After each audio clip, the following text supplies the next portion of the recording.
Hey man, you got the beer, right? Yes, sir. Great, Dale said to his friend Evan on the phone before ending the call. They were planning on having a boys' night at Daryl's Utah ranch with a grilled steak and beers next to a bonfire. Little did they know tonight would turn out to be anything but fun. Evan pulled up with his red Jeep Gladiator with yellow fuzzy dice hanging on his rearview mirror. He got out holding a 12-pack of Bud Light. "Yeah, boy," exclaimed Daryl, while Evan walked up to him, giving each other a bro hug after he put down the beer. The sun started to go down over the mountain north of his house. "Ain't that a beauty?" said Evan.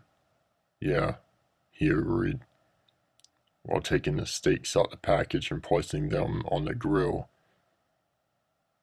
After they ate and had a couple beers, they were chatting about last week's football game before a high-pitched, loud screech interrupted them. It came from the mountain, and the two men looked up to see a white creature crawling to the edge of the cliff.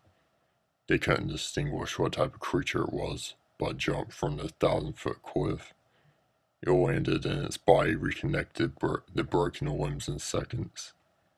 It charged towards it. The men and the two dropped their beers and ran inside. They entered the kitchen and locked the door while looking out the window. They could now see the creature resembled a human, but was certainly not one. It crawled on all fours with extremely long arms, taking long leaps, propelling itself forward with its hands until it got to their speaker outside that they left on. The creature stomped its left hand over the speaker, smashing it to pieces, effectively silencing it. The creature quickly turned its head to the window and saw them looking out at it. It charged towards the door and began ramming into it. Dale ran to get his shotgun from his room and came out with it loaded. He shot a round into the door, which scared the creature off, but blew a chunk out the bottom right of the door.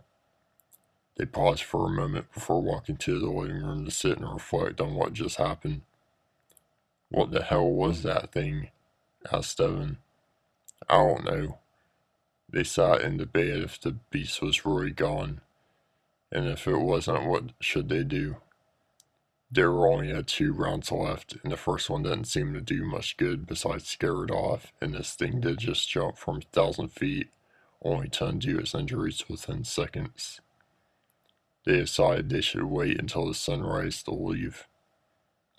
A while later, Evan had gone to go pee after drinking all that beer. He used the bathroom while Daryl stayed in the living room. "Daryl! Daryl!" he heard Evan yelling to him through one of the windows. He got up and opened the curtains to see a creature's face right in front of him, wearing a devilish grin that reached its ears, showing its long, sharp teeth. He quickly closed the blind and stepped back. Evan came back from the bathroom, hearing the fake cries. He saw Daryl, white as a ghost. It then snapped in Daryl's mind. "Skinwalker." He said the word just as fast as he thought it. He stammered. "It's a skinwalker. That's how it can mimic our voices. It's a shapeshifter." "Well, how can we stop it?" They decided they didn't have much of a fighting chance besides shooting it. So they decided they would try to get to Daryl's truck that was about 120 feet from his house. They waited for the sun to rise. As they waited, Daryl thought to himself how the mountain, once showing a beautiful sunset, could come back with such an ugly being.